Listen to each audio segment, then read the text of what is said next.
આ જે દૂધીનો પલ્પ હતો એને આપણે મિક્સીમાં નાખ્યો અને એનું આવી રીતે ગ્રાઇન્ડ કરી દીધું. ગ્રાઇન્ડ કર્યા પછી આ એનું પાણી નીકળ્યું. આ પાણીથી છે ને આપણે લોટ બાંધીશું.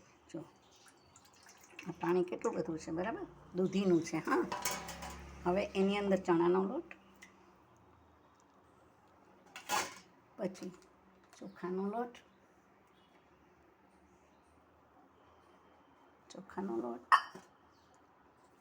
થોડો ઘઉંનો લોટ,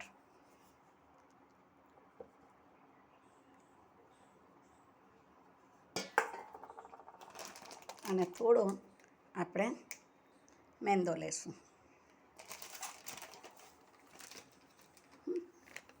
અડધી વાટકી, વધારે નહીં. તો છે ને છોકરાઓને થોડું ટેસ્ટી લાગે છે. પછી આપણે જે ઘરે બનાવી આપીએ છીએ ને ત્યારે જો મેંદાનો ટચ ન હોય ને તો છોકરાઓ નથી ખાતા. એ મારો અનુભવ છે. અને બસ એમાં થોડું શું સોલ્ટ, ધેટ્સ ઇટ. દૂધી નાખી એટલે એમાં એનું બધું ન્યુટ્રિશન તો આવી ગયું. થોડું શું સોલ્ટ નાખ્યું છે, બરાબર. હવે આનો લોટ બાંધીને ફ્રેન્કી બનાવીશું.